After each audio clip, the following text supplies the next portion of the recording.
Good morning, everyone. Today we are starting chapter number 10, gravitation. So, in chapter number 8 and 9, we learned about the motion of the objects and force as the cause of motion. तो हमने motion के बारे में और force के बारे में देखा. ऑब्जेक्ट जो होते हैं वो मोशन में फोर्स की वजह से आते हैं. And we learned that a force is needed to change the speed or direction of motion of an object. तो कोई भी ऑब्जेक्ट की अगर स्पीड चेंज करनी है या तो डायरेक्शन चेंज करनी है या दोनों चेंज करने हैं, देन हमें फोर्स लगाना पड़ता है. And we always observe that an object dropped from height falls towards the earth. किसी भी ऑब्जेक्ट को अगर आप कोई हाइट से छोड़ देते हो तो वो नीचे की तरफ ही गिरता है, अर्थ के ऊपर ही गिरता है. And we know that all the planets go around the sun and the moon goes around the earth. तो हमने ये भी देखा है कि हमारे सोलर सिस्टम में सारे प्लैनेट्स जो हैं वो सन के आसपास घूमते हैं और जो सैटेलाइट्स होते हैं वो प्लैनेट्स के आसपास घूमते हैं. In all these cases there must be some force acting on object and the planets and the moon हर एक जो हैं वो किसी न किसी फोर्स से घूमते होंगे. मून्स जो हैं, जो सैटेलाइट्स हैं, जो प्लैनेट्स के आसपास घूमते हैं, तो कोई एक फोर्स के अंडर में या कोई फोर्स के इन्फ्लुएंस में ऐसा होता होगा. तो Isaac Newton could grasp that the same force is responsible for all this. तो सर आइजैक न्यूटन के हिसाब से ये सब एक ही फोर्स के इन्फ्लुएंस में होता है, जिसको उन्होंने नाम दिया था gravitational force. So guys, in this chapter we shall learn about the gravitation and the universal law of gravitation. Then after we shall discuss about the motion under the influence of the gravitational force on the earth. And we also learned about the mass and weight, and which is weight, it is changes or varies from place to place. And then after, in last section, we can see about the flotation in liquid. तो ये सब topic हम इस chapter के अंदर discuss करने वाले हैं दोस्तों. तो सबसे पहला हमारा जो टॉपिक है वो है gravitation. So guys, we know that the moon goes around the earth and the object when thrown upwards reaches a certain height and then falls downward. तो हमने देखा है कि कोई ऑब्जेक्ट को जैसे आप किसी हाइट से छोड़ देते हो तो वो अर्थ के ऊपर गिरता है, नीचे की तरफ ही आता है. फिर मून जो है वो अर्थ के आसपास घूमता है. तो न्यूटन की एक कहानी थी कि वो एक बार एप्पल के पेड़ के नीचे बैठे थे और एक एप्पल जो था वो पेड़ से नीचे गिरा. तो उनके दिमाग में ये ख्याल आया कि वो नीचे ही क्यों गिरा. वहाँ से डिटेच हुआ तो डिटेच होकर कहीं पे भी गिर सकता था, but it travel straight downwards. तो वहाँ पे उन्होंने ये सोचा, उन्होंने जो स्टडी किया और उनका जो कंक्लूजन था कि हर एक ऑब्जेक्ट जो है वो अर्थ की तरफ अट्रैक्ट होते हैं. सो उन्होंने सोचा कि if the earth can attract an apple, can it not attract the moon. अगर अर्थ मून एप्पल को अट्रैक्ट कर सकती है तो क्या मून को नहीं करती होगी. And is the force the same in the both the cases. अगर ऐसा है तो क्या दोनों में सेम फोर्स लगता होगा. And then he conjectured that same type of force is responsible in both cases. और फिर उन्होंने, उनका जो स्टडी था, उनका कंक्लूजन ये निकला कि दोनों में सेम टाइप का फोर्स होता है.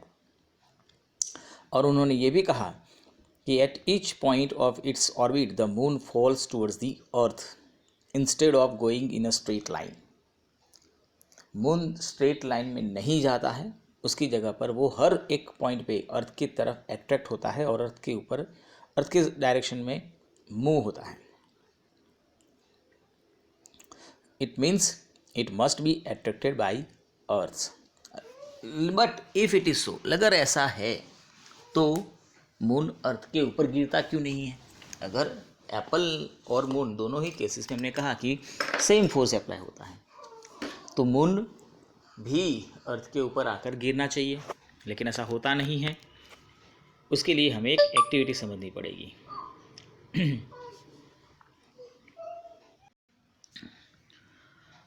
तो ये एक्टिविटी देखो दोस्तों, क्या करना है कि एक डोरी लेनी है, थ्रेड, और उस डोर के एक एंड पे पत्थर बांध देना है, दूसरे एंड को पकड़कर ऐसे घुमाना है, जैसे लड़का आप फिगर में देख सकते हैं उस तरह से।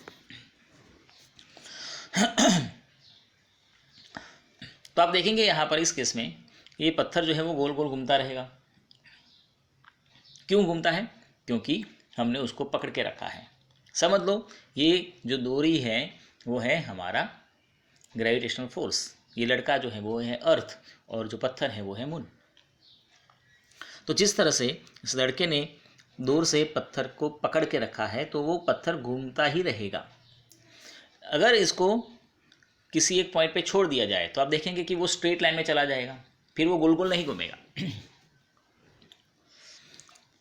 तो ग्रेविटेशनल फोर्स की वजह से ही मून जो है वो हर पॉइंट पे वो अपनी डायरेक्शन चेंज कर कर गोल घूमता है। जैसे यहाँ पर ये पत्थर जैसे हम छोड़ देते हैं तो वो कोई एक डायरेक्शन में चला जाता है, एग्जैक्टली उसकी डायरेक्शन वही थी, उसको जाना वही था, लेकिन हमने उसको पकड़ के रखा था, इसीलिए वो गोल गोल घूमता रहता है। जैसे हम फ्री कर देंगे वो चला जाएगा। सेम केस में यहाँ पर भी है, अर्थ ने ग्रेविटेशनल फोर्स से मून को पकड़ के रखा है, इसलिए वो गोल गोल घूमता रहता है। जैसे ही अर्थ का ग्रेविटेशनल फोर्स अगर आपने ज़ीरो कर दिया, हो नहीं सकता है, एज्यूम कर लेते हैं, अगर ग्रेविटेशनल फोर्स जो है वो कोलैप्स हो गया, ज़ीरो हो गया, तो वो चला जाएगा किसी एक डायरेक्शन में, स्ट्रेट लाइन में। तो ये टेंजेंट क्या होता है दोस्तों, ये समझ लो, ये है टेंजेंट। टेंजेंट वो लाइन होती है जो सर्कल को सिर्फ और सिर्फ एक ही पॉइंट में टच करती है। ठीक है, टेंजेंट वो लाइन है जो सर्कल को सिर्फ और सिर्फ एक ही पॉइंट में टच करती है। तो ये आपका सर्कल है, ठीक है, तो ये जो लाइन एक ही पॉइंट में टच कर रही है, this line is only in touching in only one point. तो ये या तो इस डायरेक्शन में चला जाएगा या तो इस डायरेक्शन में चला जाएगा। अगर ऐसे घूम रहा है तो ऐसे चला जाएगा, और ऐसे घूम रहा है तो ऐसे चला जाएगा। ठीक है, तो टेंजेंट की डायरेक्शन जो होती है वो डायरेक्शन एग्जैक्टली होती है उनके मोशन की, बट हमने सेंटर से उसको पकड़ के रखा है। उस फोर्स को कहा जाता है दोस्तों सेंट्रीपेटल फोर्स, उसको कहा जाता है सेंट्रीपेटल फोर्स। तो यहाँ पर ये जो फोर्स होता है वो एक ऑब्जेक्ट के सेंटर से दूसरे ऑब्जेक्ट के सेंटर के ऊपर अप्लाई होता है। मतलब अर्थ और मून है तो अर्थ के सेंटर से मून के सेंटर के अंदर ये फोर्स लगता है। So the motion of the moon around the earth is due to the centripetal force and the centripetal force is provided by the force of attraction of earth. If there were no such force, अगर ऐसा force नहीं होता तो कब का moon अपने uniform straight line में निकल लिया होता और हमारे आसपास ऐसा कोई मून होता नहीं। So guys it is seen that falling Apple is attracted towards the अर्थ। हमने देखा कि अर्थ जो है वो एप्पल को अपनी तरफ अट्रैक्ट कर लेती है। तो क्या एप्पल ने अर्थ को अट्रैक्ट नहीं किया होगा? और अगर ऐसा है तो अर्थ जो है वो एप्पल की तरफ मूव क्यों नहीं हुई? तो याद करो, according the third law of motion, the Apple does attract the earth. Apple जो है वो अर्थ को अट्रैक्ट करती है, लेकिन सेकंड लॉ ऑफ मोशन के हिसाब से मास जितना ज़्यादा होगा उसके अंदर एक्सेलरेशन उतना ही कम होगा। For a given force acceleration inversely proportional to the mass. अब अर्थ का मास देख लो और एप्पल का मास देखो तो बहुत बड़ा फर्क है, अर्थ का मास बहुत ज़्यादा होगा, तो ऐसी सिचुएशन में उसके अंदर एक्सेलरेशन जो प्रोड्यूस होने वाला होगा वो नेग्लिजिबल होगा। जबकि एप्पल का मास बहुत कम है with compare to that of earth, तो उसके अंदर जो एक्सेलरेशन होगा वो ज़्यादा होगा। So we do not see the earth moving towards the apple. और इसी तरह से जैसे एप्पल ने अर्थ को अपनी तरफ नहीं खींचा है, उसी तरह से मून भी अर्थ को अपनी तरफ अट्रैक्ट नहीं कर सकता है, क्योंकि दोनों में ऑब्जेक्ट में मास में डिफरेंस है। और उसी तरह से अर्थ जो है वो सन को अट्रैक्ट नहीं कर लेती है। बड़ा ऑब्जेक्ट छोटे ऑब्जेक्ट को अपनी तरफ अट्रैक्ट करेगा, remember this thing, bigger object attract the smaller objects. और इसी तरह से हमारा सोलर सिस्टम में भी ये लॉ जो है या ग्रेविटेशनल फोर्स जो है वो अप्लाई होता है। तो all the planets go around the sun, and by arguing the same way we can say that exist a force, there exists a force between the sun and the planets। तो सन जो centre में है वो हर एक planets को अपनी तरफ attract किए हुए हैं, और उसी अट्रैक्शन के फोर्स में अट्रैक्शन फोर्स में ये जो सारे प्लैनेट्स हैं वो सन के आसपास मूव करते हैं।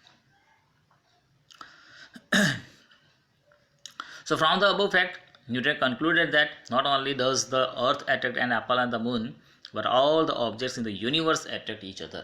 हर एक ऑब्जेक्ट एक दूसरे को अट्रैक्ट करता है, and this force of attraction between object is called gravitational force. तो ये था हमारा ग्रेविटेशनल फोर्स दोस्तों। नेक्स्ट लेक्चर में हम देखते हैं उसका यूनिवर्सल लॉ ऑफ ग्रेविटेशन।